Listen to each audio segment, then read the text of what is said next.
سوئے زچا خانہ علی، سجدے منافقوں سے کرائیں گے بار بار. اور ایک اور شعر پیش کرتا ہوں، دیکھیے گا پیارے بھائی، کہ جب بھی طواف کعبہ کو جائیں گے شیخ جی، جب بھی طواف کعبہ کو جائیں گے شیخ جی، چکر چکر علی کے گھر کے لگائیں گے بار بار، چکر علی کے گھر کے لگائیں گے بار بار. اور جس کے پدر کو جھولا جھلاتے تھے جبرائیل، ہم اس کا خالی جھولا جھلائیں گے بار بار. اور یہ شعر دیکھیے گا عزاداروں کے لیے شعر، ہمیں روز حشر نامہ اعمال کی جگہ، ہمیں روز حشر نامہ اعمال کی جگہ، ماتم کے سب نشان دکھائیں گے بار بار. اور ہم ذاکروں سے قبر میں ہوئیں گے جب سوال، مدح علی میں شعر سنائیں گے بار بار، نعرے علی ولی کے.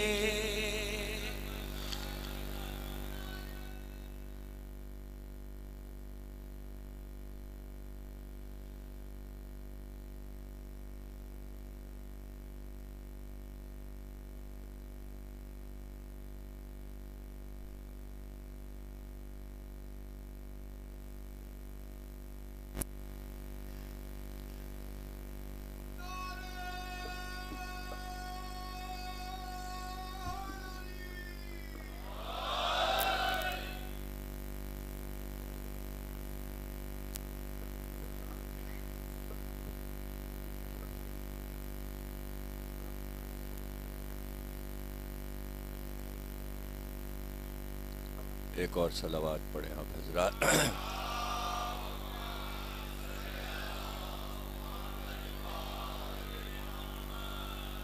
بسم اللہ الرحمن الرحیم.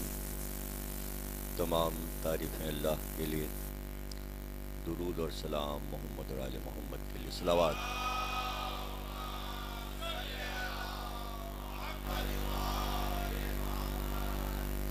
1434 ہجری کے عشرہ محرم امام بارگاہ کاظمین میں چوتھی تقریر آپ حضرات سماعت فرما رہے ہیں. غدیر سے کربلا تک کے موضوع پر ہم گفتگو کر رہے ہیں. واقعہ غدیر سرکار دو عالم کی زندگی کا آخری وہ کارنامہ ہے کہ جس پر اللہ نے تکمیل دین کی مہر لگا دی. غدیر کے بعد مدینے واپسی پر جو دن گزرے وہ انتہائی ہنگامی صورتحال اور وہ ایک خلف شہر کا زمانہ ہے. 18 ذی الحجہ کو واقعہ ہوا اور 12 دن ذیلحج کے اور پھر پورا مہینہ محرم کا اور پورا مہینہ سفر کا اور 28 تاریخ کو یعنی مہینے میں 2 دن باقی تھے، تو یہ پورا زمانہ بنتا ہے 2 مہینے 10 دن کا۔ یہ 2 مہینے 10 دن یعنی غدیر سے یوم وصال تک،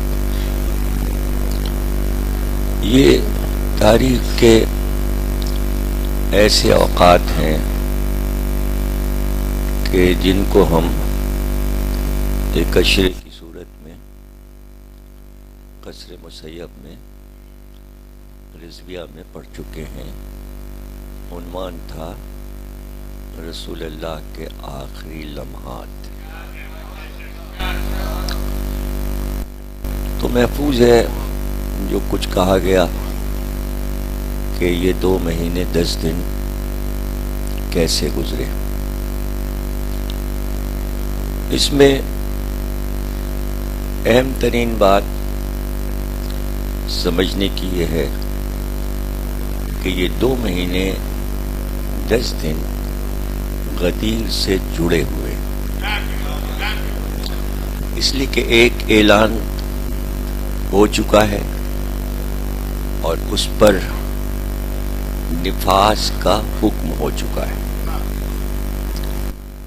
نفاذ اللہ نے اپنی آیات کے ذریعے واجب قرار دے دیا ہے امت پر۔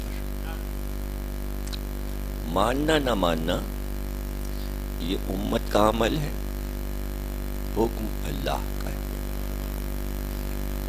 اور نفاذ تلوار کے ذریعے نہیں ہے۔ اس پہ غور کر لیجئے کہ قولوا لا الہ، یہ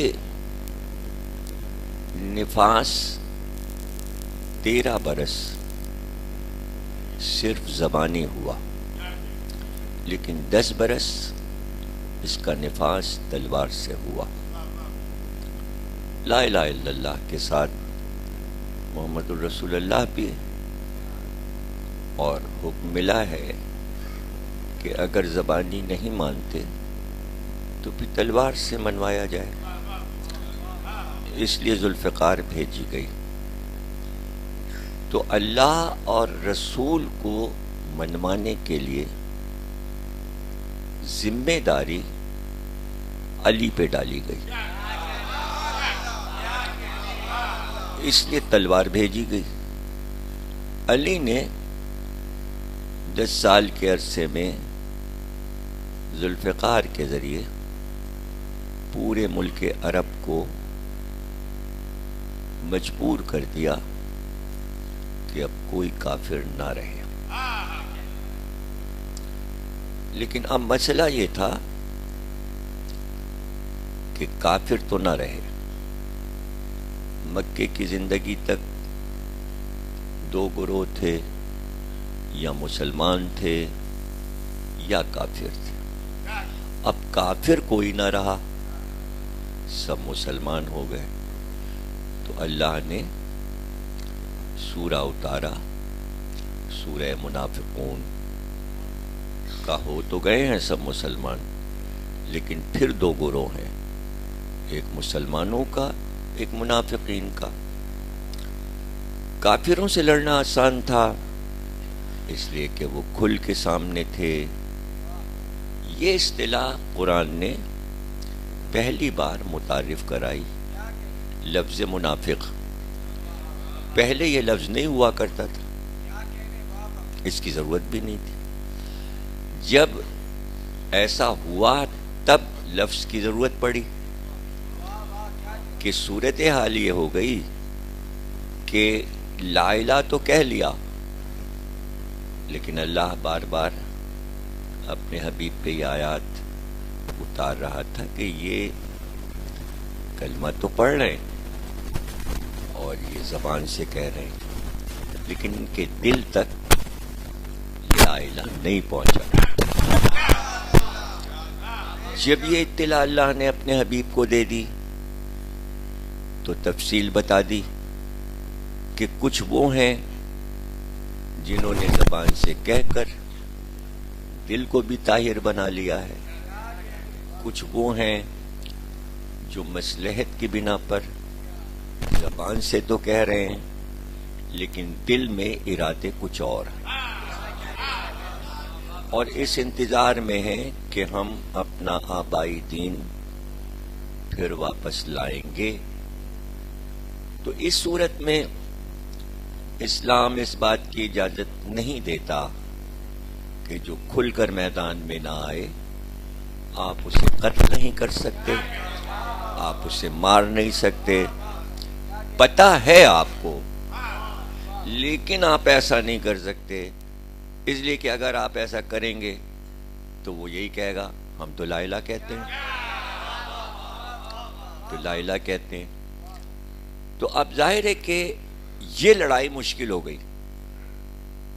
کافر تو میدان جنگ میں آ گیا، بدر میں آ گیا، جائیے مقابلہ کر لیجئے، احد میں آ گیا، جائیے مقابلہ کر لیجئے، جنگ احزاب میں آ گیا، جائیے مقابلہ کر لیجئے، خیبر میں آ گیا، جائیے مقابلہ کر۔ یہ میدان میں ہی نہیں آ رہے اور کبھی بھی نہیں آئیں گے، اس لیے کہ ان کا جو دلی عقیدہ ہے وہ ان کو سامنے نہیں آنے دے گا، تو وہ جاری و ساری ہے، وہ جاری و ساری ہے، میدان میں نہیں بلکہ گلیوں میں، موٹر سائیکل میں، بس میں، کار میں، بارود میں۔ اچھا اب چونکہ چہرہ چھپانا ہے، اصل مسئلہ تو اس میں یہ ہے کہ کافر تو اپنا چہرہ لیا، ابو جہل کہہ رہا ہے میں کافر ہوں، چہرہ لیے کھڑا، یعنی آپ اس کے کفر کا جو بھی کہیے آپ اس کو کہ کتنا پکا ہے وہ، کہ قاتل اس کے سر پہ پہنچ گیا اور لٹا بھی دیا اس کو، زیر بھی کر دیا، اور اس کے بعد سینے پہ بھی بیٹھ گیا قاتل اور سر کاٹنے جا رہا ہے، تو آپ اس کا ہوش و حواس کو دیکھیے کہ کہتا ہے کہ بھئی عرب میں گلا یہاں سے کٹتا ہے، اس جگہ سے، نرخرے سے یہاں سے کاٹا جاتا ہے۔ ابو جہل کہنے لگا میرا گلا یہاں سے کاٹو، اس جگہ سے۔ ذرا آپ اس کے ہوش و حواس، یہ ہے کفر، یہ کفر، کہہ رہے یہاں سے کاٹو۔ تو اس نے پوچھا یہاں سے کیوں کاٹو؟ کہنے لگے ابھی محمد سب کے سر جمع کریں گے تو سب کے سر ایسے رکھے جائیں گے، تو جب میرا سر رکھا جائے تو سب سے اونچا میرا سر ہے، اس لیے کہ میں سردار ہوں، سردار کا سر اونچا رہنا چاہیے۔ تو آپ دیکھیے کہ کفر کتنے حواس میں ہے، منافق اپنے حواس میں نہیں ہوتا، منافق اپنے حواس میں نہیں ہوتا۔ تو ظاہر ہے کہ اگر وہ سامنے آ جائے تو پھر وہ بتائے کہ بھئی ہو کیا تم، کیا ہو تم، تو اب سرکار یہ نہیں کر سکتے تھے، ایک تو رحمت ہے، تو اب اللہ کیا کہہ رہا ہے؟ کہہ رہا ہے انتظار کیجئے، شاید سدھر جائیں۔ انبیاء کی تبلیغ میں یہ خاص بات ہے کہ ان سے کہا جاتا ہے انتظار کیجئے،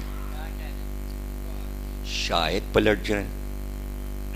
عجاب نہیں پلٹے تو کم از کم سرکار یہ تو کہہ سکتے ہیں، یا حضرت نوح کہہ سکتے ہیں، یا حضرت موسیٰ، ہر نبی کے دور میں ایسا ہوتا ہے، تو یہ تو کہہ سکتے ہیں بھائی یہ تو واپس نہیں آ رہے ہیں، اب یہ تو اپنی آخری عمر اسی میں گزار دیں گے، منافقت میں، تو اب تو مار دیں۔ تو اللہ کہتا ہے نہیں، ابھی بھی نہیں مار سکتے آپ، ہمارا دین الہی اس کی اجازت نہیں دے رہا، عدل ہم عادل ہیں، تو پھر کیا ہو؟ مر جائے یہ منافق، مر جائے گا. مار ہی لیتے تو اب اللہ کہتا ہے نہیں، ماریے نہیں، اس کی اگلی نسل دیکھیے گا.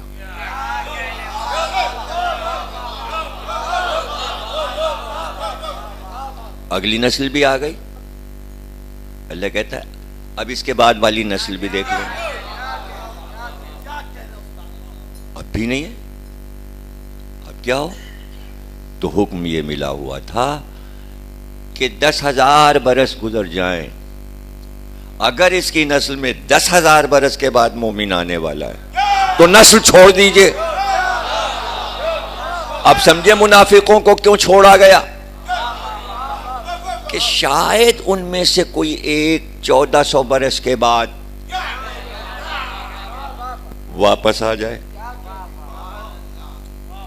اس انتظار میں، یعنی یہ ایک آدمی نسلوں میں اللہ کے لیے کتنا قیمتی ہے، جو سچے دل سے محمد اور آل محمد سے محبت کر لے، اس کا انتظار صدیوں کیا جاتا ہے. اس سے اندازہ کیجئے کہ محبت اہل بیت ہے کیا اور کتنی چھوٹ ہے اس میں. اب اتنا زیادہ مضبوط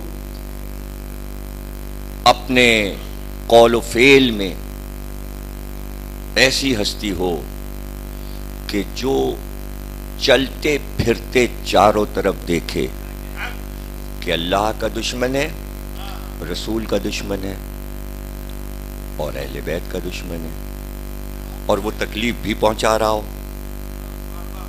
اور اس کو آزاد رکھا جائے، یہ کام ہی مشکل ہے، ناممکن ہے.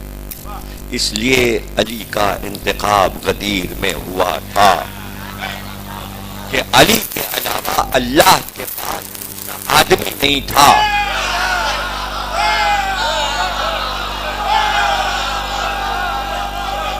یہ کام تو انبیاء سے نہ ہو سکا. کہاں ہو سکا؟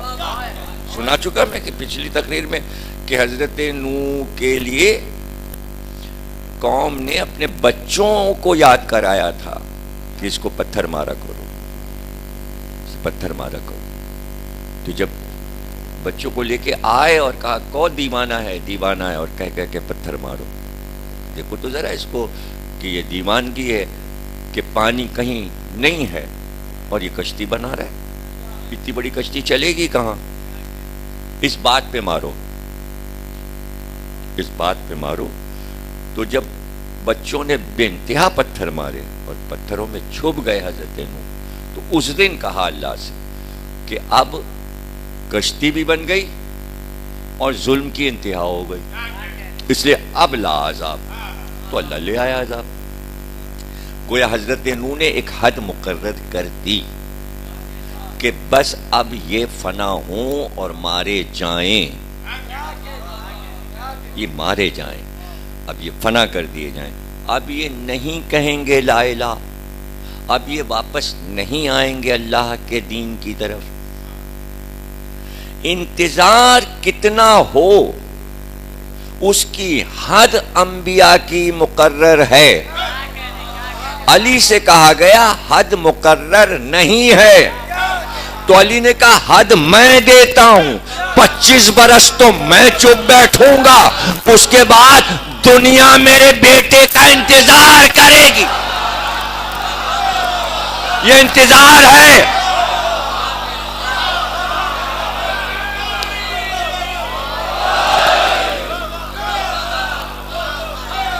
اب انتظار سمجھ میں آیا؟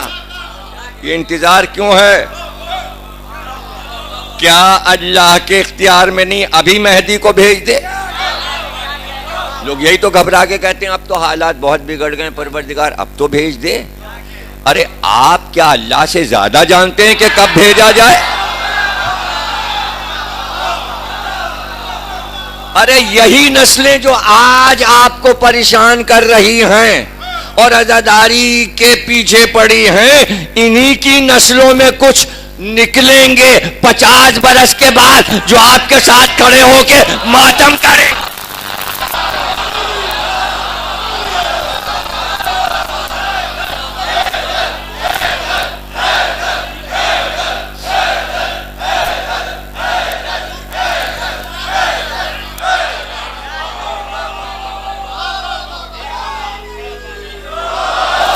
تو سن لو، مہدی کا انتظار نہیں ہے، کافروں کی اولادیں جو محب اہل بیت بننے والی ہیں ان کے مذہب کا انتظار ہے. اب سمجھے، یعنی بھلائی انسانیت کی ہے، یہ فلاح ہے، وہ چاہتا ہے، چونکہ جبر نہیں ہے اس کے ہاں. تو پھر جب آدم آئے تھے اسی وقت سب کو کلمہ پڑھوا لیتا، یہ سب قصہ ہی نہ ہوتا. چونکہ مادی نقطہ نظر سے انسانوں پر چھوڑا گیا کہ آپ اللہ کو مانیں اور اس کے دین کو مانیں. اگر جبر سے ہی کرنا ہوتا تو فرشتے کیا کم تھے، اس کے پاس سب سے آسان ترکیب ملک الموت تھے. موت تو سب کو آنی، کلو نفس ذائقۃ الموت، ملک الموت تو سب کے پاس آئیں گے. تو کسی کے پاس 70 پہ، کسی کے پاس 80 پہ، کسی کے پاس 90 پہ. تو ایک ہی دورہ تو ہوتا ہے، ان کا دورہ ایک ہوتا ہے. 2 دورے کر دیتا، اس کے اختیار میں تھا. ایک دورہ یہ ہوتا کہ آیا اور قریب رکا اور کا کہتا ہے تو علی ولی اللہ یا نہیں.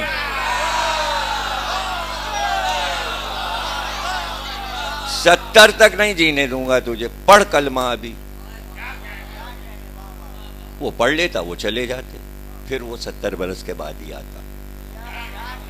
سب سے آسان ترکیب دنیا چلانے کی اللہ کے پاس یہ تھی، لیکن جبرن کلمہ نہیں ہے، جبرن آدم کو سجدہ نہیں ہے، تلوار کے زور پہ نہیں ہے.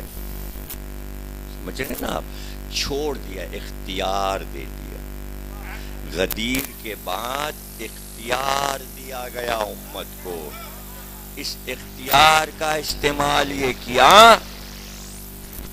اب ظاہر ہے کہ ذہانت کا استعمال، عقل کا استعمال، انتخاب تمہارا، سوچ سمجھ کے انتخاب کرو. ہم نے تمہیں سمجھا دیا، بار بار کہہ دیا، یہ علی اگر تم ان کو مانو گے تو امت فلاح پائے گی. تم روٹی کو نہیں ترسو گے. اگر علی کو تم سب نے مان لیا تو روئے زمین پر ایک بھی قتل بے خطا نہیں ہوگا. ایک انسان بھی مملکت علی میں بھوکا نہیں سوئے گا. مملکت اسلامی میں روئے زمین پر ایک بھی عورت کی آبرو ریزی نہیں ہوگی. اگر تم نے علی کو مان لیا. اتنا اصرار، اتنی اچھی باتیں سمجھاتی، فائدے کی باتیں سمجھاتی، پھر یہ کیا ہوا؟ اپنا ہی فائدہ ضائع کر دیا. اب لوگ تو پیچھے ادھر پڑ گئے. علی کو چاہیے تھا تلوار نکال لیتے، تخت پہ بیٹھ جاتے، سب کو مار دیتے. الٹی سیدھی باتیں، جیسی عقل ویسی باتیں. ارے بھائی ادھر دیکھو، جن کو سمجھایا گیا انہوں نے عمل کیوں نہیں کیا؟ یہ علی کی طرف کیوں دیکھے چلے جا رہے ہو؟ علی تو مڑ کے بھی تمہاری طرف نہیں دیکھا، تو تم علی کو کیوں دیکھ رہے ہو؟ اس کے لیے تمہارے پاس عقل ہونی چاہیے، پر سمجھنا چاہیے کہ علی نے ایک مسکراہٹ میں سب کچھ ٹال دیا. تو اس علی کی مسکراہٹ کے معنی تلاش کرو. علی کی اس مسکراہٹ کو دنیا کی کسی قیمتی چیز میں تولو کہ وہ ہے کیا. باتیں سنو علی کی. اب 25 برس جس نے 10 برس ذوالفقار چلائی ہے، وہ 25 برس صرف باتیں کرے گا. کچھ کہا ہے بھائی؟ صرف باتیں کرے گا وہ. جسے سننا ہے سنے، جسے سمجھنا ہے سمجھے. 25 برس میں باتیں کروں گا، اور باتیں بھی میں یہ تھوڑی کہ لوگوں کو بلا بلا کے کہوں آؤ میری باتیں سنو، یہ تھوڑی کروں گا. مجھے معلوم ہے کہ اتنے سوالیہ نشان بن جائیں گے کہ ہر سوال کرنے والا بار بار آیا کرے گا، اور جب آئے گا تو میں جواب دوں گا. تو میری باتیں سننا، پھر غور سے سننا. آیا وہ، اس نے کہا آپ نے ایسا کیوں نہیں کیا، ایسا کیوں نہیں کیا، آپ کے لیے مشکل تھا. آپ نے فرمایا ہمارے لیے اللہ نے ایک سمت بنائی ہے، ہمارے لیے اللہ نے ایک سمت بنائی ہے، اور وہ تم نہیں سمجھ سکتے کہ ہمیں کیا کرنا ہے. ہم اپنی سمت پر چلے جا رہے ہیں. امت چاہتی تھی علی امت کی سمت پہ چلے، علی اللہ کی سمت پہ چلے. یہی ہے سارا دین کا جھگڑا. جب کی سمت، اب اللہ کی سمت سمجھیے. اگر ذہانت ہے، عقل ہے، تو سمجھیے کہ 25 برس چپ، خاموش، گھر، اور گھر سے نکلے مسجد، نماز پڑھائی مسجد میں. جسے پڑھنا ہے اس نے پیچھے پڑھا. دیکھیے علی کو یہ سب چیزیں جو ہے نا چھوٹی موٹی چیزیں ہیں، لیکن بیچ میں سمجھانی پڑتی ہیں کہ اسی میں سے شاخیں نکال لیتے ہیں لوگ، طرح طرح کی باتیں کرتے ہیں. کسی مائی کے لال میں ہمت نہیں تھی کہ مدینے میں علی کو نماز پڑھانے سے روک سکے.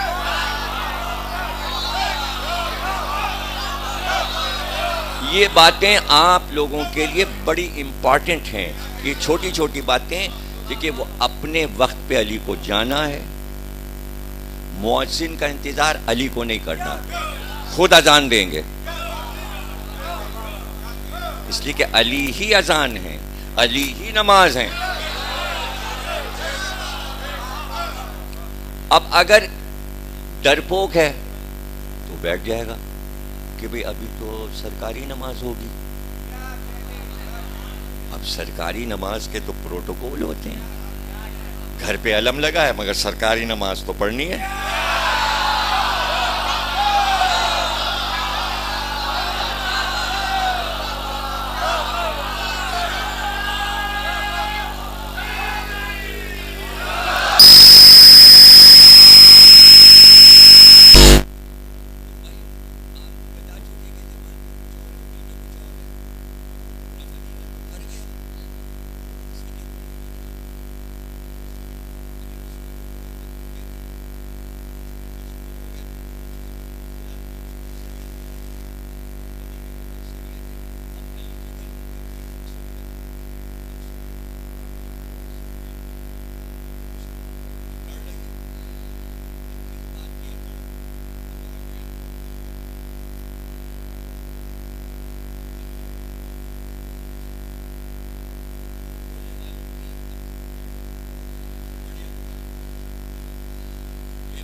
ایسا ہو گیا ان دو آنکھوں کا غیظ ہم پر شعلے گرائے گا، ہم بچ نہیں سکیں گے.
یہ پتھر نہیں ہے، یہ دیکھ رہا ہے تم کو، گواہیاں لگ رہی ہیں،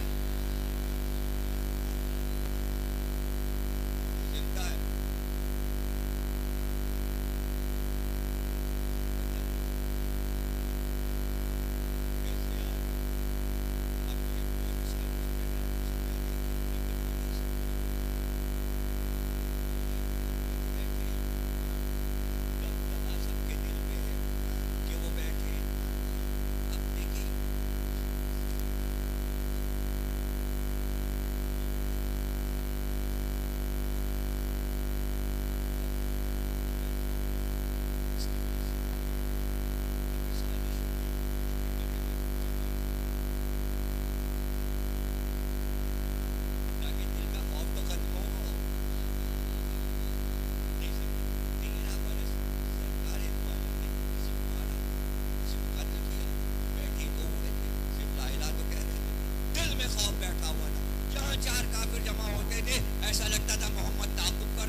چل سکے. سڑک پکی کرنے کا تصور علی نے سب سے پہلے دیا.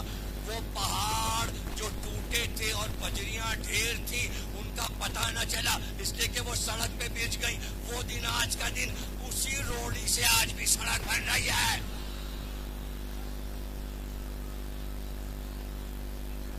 ہو گئی. اب وہ جو چٹانیں رکھی تھی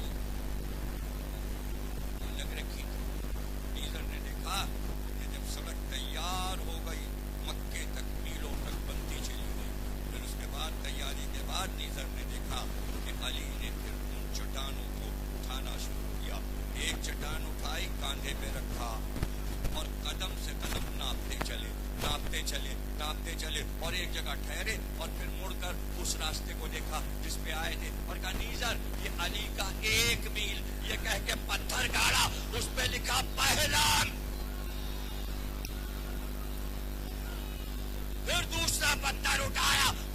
حسین آپا، یہ علی کا دوسرا میل، یہ تیسرا میل. میل کے پتھر لگاتے گئے. یہ جو آپ راستے میں میل کے پتھر دیکھتے ہیں، اس کے موجد بھی علی ہیں. اس علم کو کیا کہتے ہیں؟ اس علم کو کیا کہتے ہیں؟ آج کے سوشیالوجی، عمرانیات. جس کا باپ عمران ہو وہی عمرانیات کا علم ہے.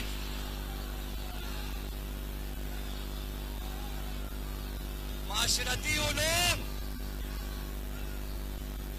معاشرے کو آرام کیسے دیا جائے، ان کے لیے سڑکیں بنے، ان کے لیے کنویں ہوں، ان کے لیے اسپتال ہوں، سڑک کے کنارے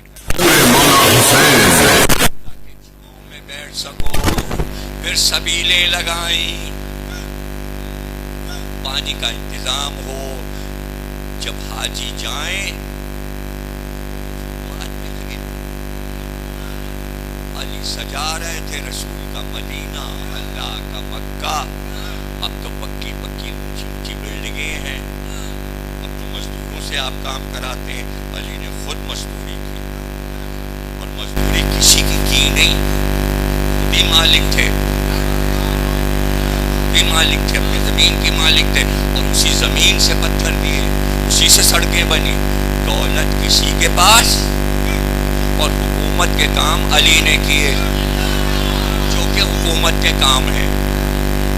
تو یہی فرق ہے، جو حکومت نے اس دور میں کیا آج بھی حکومت وہی کر رہی ہے.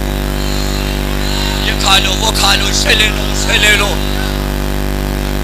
اور کچھ غریب لوگ سڑکیں بنوا رہے ہیں. فلاح کی سوچ رہے ہیں، اسپتال میں. یہ ہمارا شہر ہے، ہمارا شہر، ہمارا شہر ہے. تو بیچاروں کو دبا دبا کے رکھا ہوا ہے. کیا تم یہ سارے کام کر رہے ہو؟ یہ کیا کام کر رہے ہو؟ بنوانے بھائیوں کے لیے کر رہے ہیں، کے لیے کر رہے ہیں. حکومت نے تھوڑے کیا. یہ سڑک جو ابھی پکی ہوئی، جو کل تک اپنے مہاجر بھائیوں نے کیا ہے نا، وہی سڑکیں بنوا رہے ہیں، وہی پل بنوا رہے ہیں.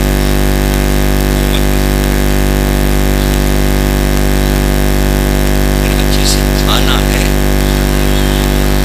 دینا نہیں ہے، لینے بیٹھے. اب جو یہاں رہتا ہے وہ لینے تھوڑی بیٹھا ہے، وہ تو دینے بیٹھا ہے.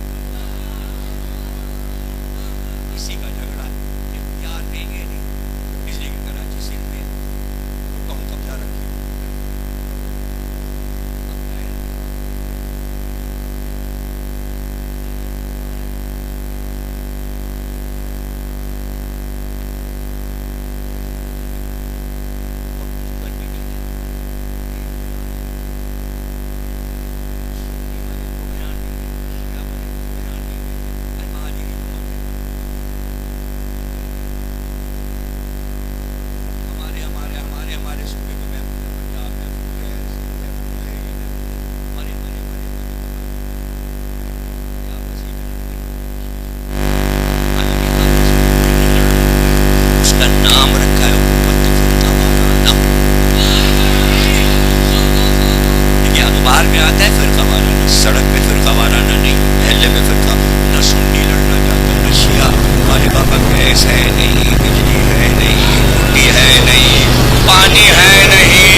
زبردستی حکومت لڑوانا چاہ رہی ہے.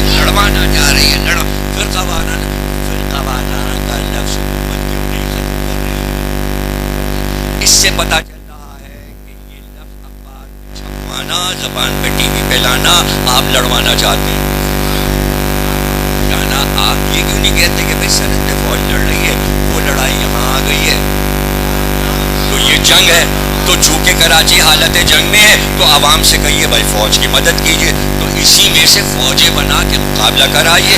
اس میں شیعہ سنی کیا دیکھنا؟ اگر لڑائی لڑنی ہے تو یہاں بھی لڑو، صرف سرحد پہ کیوں ہو رہی ہے؟ پتہ چلا فوج کو کمزور کرنے کے لیے ہو رہا ہے، تاکہ فوج گھبرا کے شہر کی طرف آئے. تو سرحد میں جو کچھ کام ہوتے ہیں وہ ہونے لگے. یہ سارا اس کا نام رکھا ہے فرقہ وارانہ. کوئی بھی فرقہ وارانہ کیسا فرقہ وارانہ؟ کوئی فرقہ واریت کی بات ہو جب فرقہ وارانہ نا، اس لیے کہ سنی بھی تعلیہ نکالتا ہے، شیعہ بھی تعلیہ نکالتا ہے. اس لیے بورڈ میں تو میں نے اپنی آنکھوں سے دیکھا کہ سارے اہل سنت کے تعلیہ شب عاشور نکلیں گے، عاشور کو نکلیں گے، سب کے گھروں میں دکھانے. کامران شو نے کہا، کامران شو نے یہ کہا ہے کہ 2 لاکھ تعزیے بنتے ہیں. جیو ٹی وی کا سکتے ہیں 2 لاکھ. اس نے یہ بتایا کہ ایک تعزیہ 5,000 سے لے کے 2 لاکھ کا ہوتا ہے. اس نے یہ کہا کہ 10 ارب کے تعزیے بنتے ہیں. اگر ایک تعزیے کی قیمت 5,000 رکھی جائے تو 2 لاکھ تعزیوں کی قیمت 10 ارب روپے بنتی ہے. اور ایک تعزیہ شیعہ نہیں اٹھاتا، 10 ارب کے تعزیے سنی اٹھاتے. فرقہ وارانہ کہاں ہے؟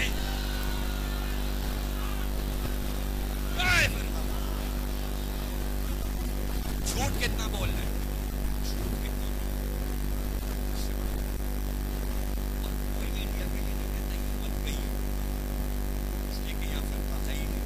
قائد اعظم نے پاکستان فرقہ بندی پہ نہیں بنایا. اگر ایسا ہوتا، قائد اعظم کٹر شیعہ تھے، کٹر شیعہ تھے.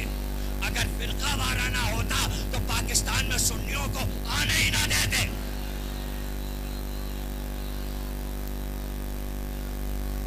آئے شیعہ آئے، سنی آئے، مسلمانوں کا ایک شیعہ نے بنایا دونوں کے لیے.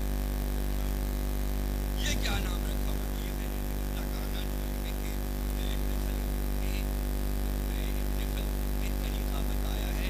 5 جلدوں میں یہ بتایا ہے مسلمان حاکم کو حکومت کیسے کرنا چاہیے اور حکومت کرنے کا طریقہ کیا ہے. پاکستان پوسٹ میں وہی کتاب پڑھائی جاتی ہے. اب وہی پڑھ کے جب آئیں گے حاکم بنیں گے تو دماغ میں تو وہی گھسا ہے. وہ کہہ رہا ہے حکومت مضبوط نہیں ہو سکتی جب تک آپ 2 مذہب والوں کو آپس میں نہیں لڑوائیں گے اور قتل عام جگہ جگہ نہیں کروائیں گے.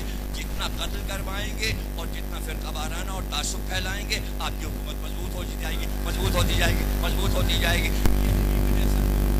پاکستان کی وجہ سے مضبوط چل رہا ہے.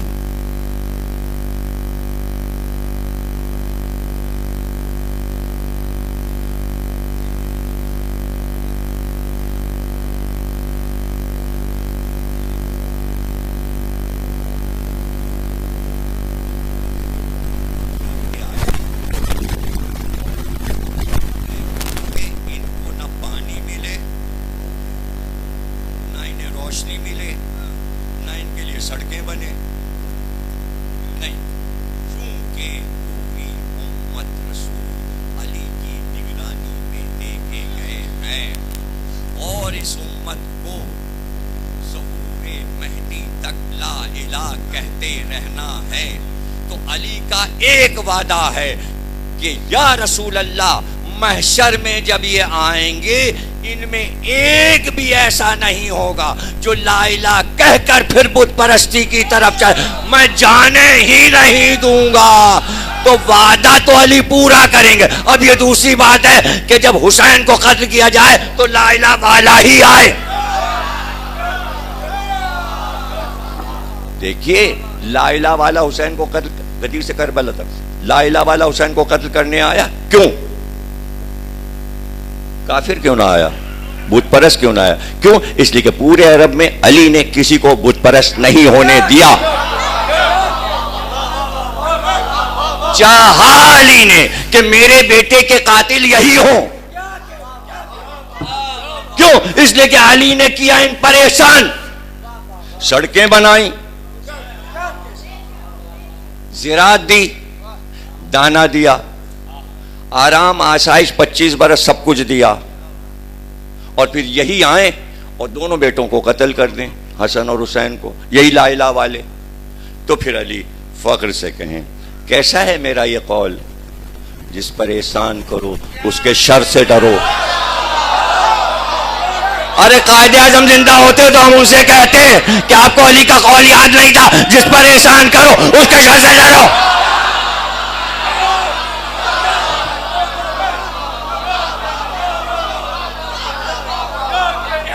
جس پہ احسان کرو اس کے شر سے. یہ ہے علی کا قول. محسن ہے، وہ احسان کرنے سے باز نہیں آئے گا. وہ اس لیے احسان نہیں چھوڑ دے گا کہ یہ ہمارے پیچھے لگے ہیں اور ہمیں اذیت اور تکلیف پہنچا رہے ہیں. ابھی پیچھے ہی تو لگا تھا، اور گرفتار کرنے آیا تھا، قتل کرنے آیا تھا. احسان کر دیا، پانی پلا دیا. احسان سے باز نہیں آتے بنی ہاشم، چونکہ وہ محسن اسلام نہیں ہے، صرف وہ محسن انسانیت ہے. انسان کسی شکل میں آئے اس کے محسن ہے.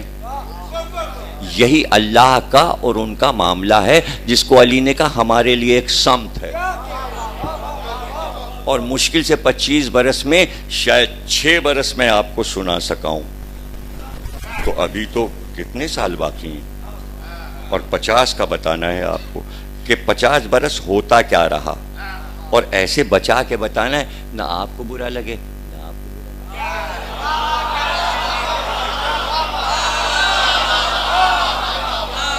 پیار سے سمجھانا، پیار سے سمجھانا.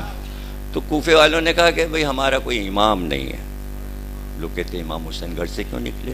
اور جب ایک قوم پکارے کہ ہمارے پاس امام نہیں ہے، آپ آئیے. تو کیا کہا؟ خط میں کیا لکھا؟ کھیتیاں لہرا رہی ہیں، کھیتیاں لہلا رہی ہیں، پھل پک چکے ہیں، فصلیں پک گئی ہیں، فصل تیار ہے، اور بہار آئی ہوئی ہے کوفے میں، اور یہ ہے، اور اب تشریف لے آئیے. تو حسین کو کوفے کی بہار سے کیا، وہاں کے پھلوں سے کیا؟ حسین کے پاس 9 چشمے تھے. بیئر علی یمبو جیسا علاقہ تھا جس پہ حسین کی زراعت ہوتی تھی. حسین کوئی غریب آدمی نہیں تھے. ایسے ہی نہیں کہا گیا شاہ حسن حسین بادشاہ حسن حسین، عرب کے بادشاہ تھے. کوئی ایسی غربت کی زندگی نہیں حسین گزار رہے تھے کہ آپ کہیں حسین غریب. حسین غریب ان معنوں میں کہ چاروں طرف سے گھیر کے مارا گیا اس لیے غریب، دولت سے غریب نہیں ہے حسین. اس لیے کہ راوی کہتا ہے جب میں نے دیکھا تو میں حیران ہو گیا، اس لیے کہ 70 سے اوپر ناکے تھے. وہ ناکے الگ تھے جن پہ سواریاں تھیں، پھر ہم نے دیکھے کہ ناکوں پہ ناکے آئے جن پہ قناتیں اور خیمے لدے ہوئے تھے، اور کچھ وہ ناکے تھے جن پر سپریں، تلواریں، نیزے سب لدے ہوئے تھے، اور سامان بار برداری کا. پھر وہ ناکے تھے کہ جن پر کھانے کا سامان تھا، پھر وہ ناکے تھے جن پر اونٹوں کے کھانے کا سامان، گھوڑوں کے کھانے کا سامان. پھر اس کے پیچھے ایک پورا عملہ چل رہا تھا. کچھ وہ تھے جو اونٹوں کی بیماری کا علاج کرتے ہیں، کچھ وہ تھے جو گھوڑوں کی بیماری کا علاج کرتے ہیں، کچھ وہ تھے کہ جو ڈاکٹرز ٹائپ تھے کہ اگر زخم آ جائے گھوڑے کو تو کون سی دوا لگانی ہے. کچھ وہ ملازم تھے جو زمینیں کھود کے میخیں گاڑ کے خیمے کو کھینچتے ہیں اور تنابیں لاتے ہیں، ادھر سے رسی لگاتے ہیں ادھر سے رسی لگاتے ہیں. وہ ملازمین ساتھ چل رہے تھے. تو حسین ایسے جا رہے تھے جیسے شاہ ہست حسین.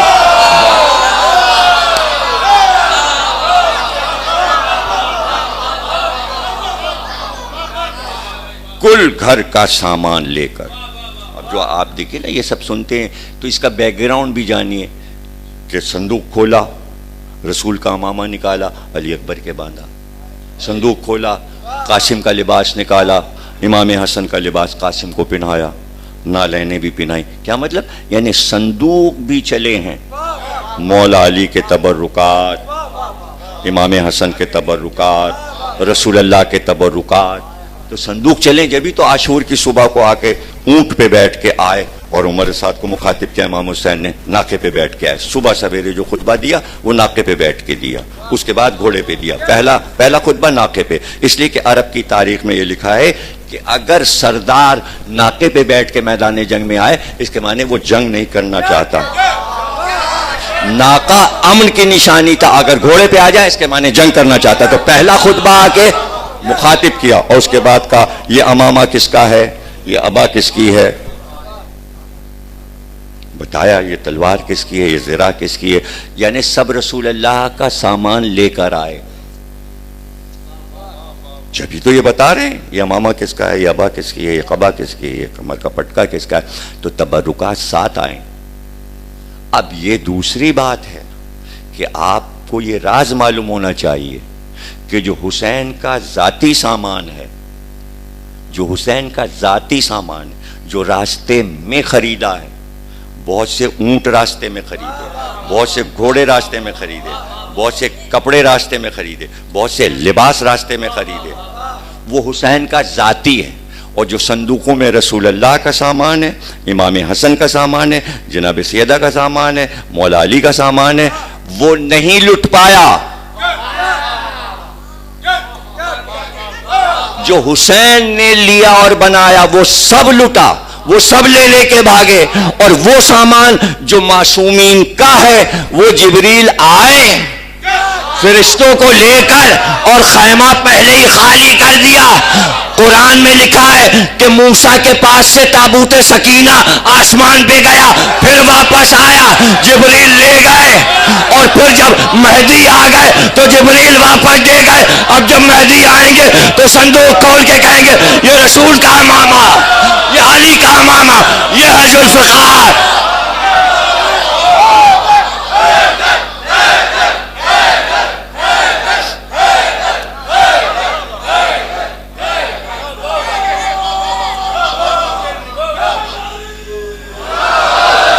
تو طویل مضمون ہو جائے گا، ورنہ ایک جملہ عرض کر دوں کہ جب امام حسین علیہ السلام آئیں گے اور ملاقات ہوگی ایک جگہ پر خانہ کعبہ میں امام مہدی سے، تو امام حسین پوچھیں گے مہدی وہ سب سامان کہاں ہے؟